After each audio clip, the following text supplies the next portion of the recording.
like you said, everybody that's involved with the NFL is always scared of the NFL and their vendettas. I mean, come on, we all know that. It doesn't matter who's in business with the NFL. The vendetta aspect is worrisome. But this is one here where it is 10 teams, okay, and it's 10 teams, and yeah, they might bring back this vote next year and all this, but I don't think it's going to matter. I'm one here that goes, I think the more time that goes on here, the less votes they'll get to stop this, because there's too many coaches and GMs that are in favor of it. And I think they'll continually get into the owner's ear, and a year from now, it's not even going to be a thing, because I think you're going to have a few teams, one, that are going to go all in on trying to be better at the tush push themselves, and they're going to go, wait, we're doing it too. The other thing, too, is I think the defenses are going to come up with something here this year, right? I've texted with some coaches about this play and talked to it, even about at the owners' meeting and all of that. And we'll see where it goes. But I think the defenses are going to try to come up with some creative ways to stop this. I wouldn't be shocked, right, if we start to see, and I had a coach bring this up to me recently, if we start to see the defense push on their side of the ball, right, and get people behind. Let's put a big D tackle here, a big linebacker behind him, and when they say said hut, we're going to push him, and maybe have somebody push him behind him as well. And I don't know what that's going to be a ripple effect of, but the league is trying to stop it as far as the players and coaches are concerned. That's the micro level. At the macro level, I think the lesson to be learned from this experience, Chris, is that if you're pressed up against your goal line, turn it into a spectacle. Jump offside over and over again. Right, because right. I firmly believe, based upon the way this all happened, because we'd already had the debate about the tush push. They'd already discussed it. They'd already decided to keep it. But all of a sudden it became an issue again. It became an issue when Mike Pereira, the former NFL VP of officiating, said in the aftermath of the NFC Championship game that the debacle with the Commanders up against their goal line, repeatedly offside. Sean Hockley, the referee, has to say, if it happens again, we're awarding a touchdown, something that's never been done in the history of professional football. A touchdown awarded for a palpably unfair act. Could have been a few times in the past. We went way down that palpably unfair act rabbit hole and researched it and talked to people, and it's never happened. That's the thing that got somebody sufficiently motivated to get rid of this play. So if it starts happening now on a regular basis, well, that's the way to get rid of it. That's stupid. I know, but that's if it happens on a regular basis, I think it makes the commissioner or whoever in the league office was determined to get rid of this play, the commissioner, even more determined to get rid of it. The easiest thing to change is make a rule about you can't do that more than 1 or 2 times in a row. I mean, okay, boom, rule, passed, bomb, see you later. So that's where. But if they do it every time they're facing first and goal from the 1 or second and goal from the 1, and it happens like that, and they start awarding touchdowns, that's the kind of look the NFL is trying to avoid. That's my point. There's still going to be, look, 22 of the teams want to get rid of it, Chris.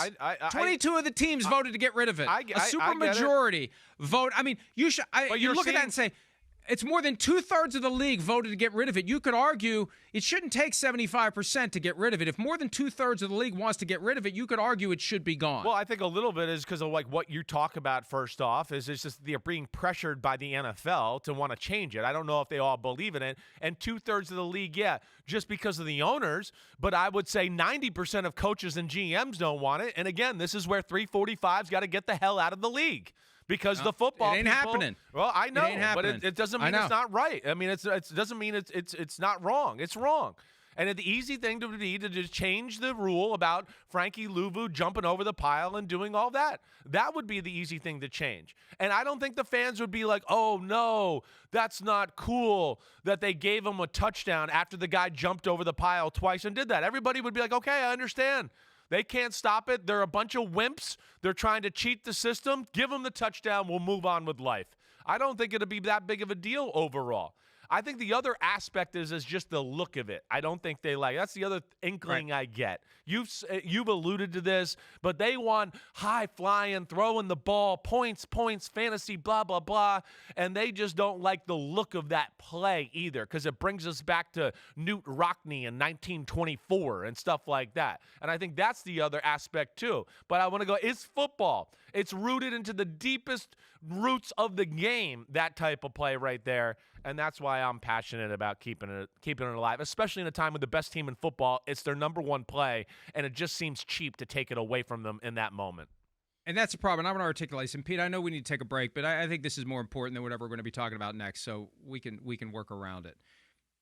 I was on KJR in Seattle yesterday, and Hugh Millen, former NFL quarterback, he periodically fills in for one of the guys when they're off, and he feels strongly that it needs to go. He says it's a rugby play. It doesn't look like football. It should go. Here's the problem. The NFL created the environment that gave rise to the tush push by eliminating the rule against pushing the runner in 2006. And this was an unintended consequence that basically took as long as a cicada to grow and develop underground. It was 16 years before somebody realized, hey, we can put this in our playbook. Think how weird that is. 16 years went by before somebody decided to weaponize the rule that allows you to push the runner at the line of scrimmage, not down the field, but at the line of scrimmage. And what they should have done is the moment that someone started using it, that's when you get rid of it. This doesn't look like football. We never intended this. We never would have changed this rule. But the problem is, by delaying it for 2 years and no one else is doing it, no one else has figured out how to do it, they've made it harder to get rid of it because it looks like you're attacking the Eagles.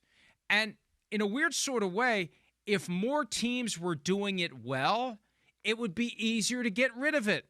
Because right now it feels like a clumsy, vindictive, and petty effort to attack the best team in the NFL. They should have done it from the get-go. The moment they saw that they created this loophole for people to build into their playbook a deliberate push of the quarterback that's going to create this rugby scrum that we don't want, or maul. I know maul is the proper word. We should have got rid of it then. By letting it linger for 2 years, it looks more and more like it's an anti-Eagles thing. Exactly right. It looks personal. It looks like you're going, wait, I'm scared. It's unfair. They're unbeatable. I don't like that. And would agree with everything you're saying, but it's too late now. It's too late. And I'm glad. And I'm glad the cool thing is just how many coaches we had that came out and kind of made comments too, basically saying they're all for it still. And I think that tells you where the league is, but I know the owners are a different entity altogether.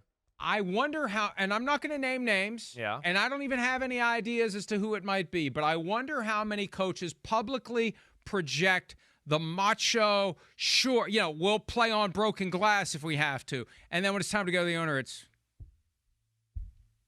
Well, I appreciate Jerry Jones's comments at the end of saying he's not sure if he's against it or if it's personal about just to the Philadelphia Eagles and competitive because they're the NFC East rival. That was a very real comment by him that I appreciated. And he said, I think, I'm paraphrasing, he flip-flopped with it because of that. He was like, wait, do I really not want it? Or is it just because I don't like that they do it to us and everybody else? And that was a moment of realness from Jerry Jones that I appreciate.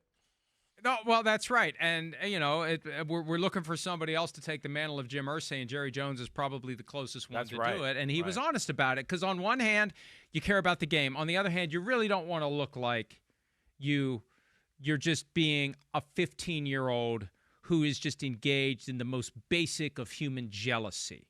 And if we can't beat them, join them. Well, we can't join them. We'll take away the thing they do well. That's the problem. They let it last long enough that the effort to get rid of it makes them look small. Right. And now they're stuck until next year. I'm telling you, Chris, especially if somebody does get injured on that play, it's a real injury. It's not an, my arm, it's broken. If it's a real injury that happens, that's when. Yeah, you got phone calls happening over there? Yeah. I mean, who you call? The paparazzi calling you? What do you got going on over there? Somebody wants to do an interview, but I'm not here to talk to the media. I'm here to do my show. But anyway, that's the reality. Hi, it's Mike Florio. Thanks for watching PFT on YouTube. Hit subscribe for the latest news and analysis from Pro Football Talk.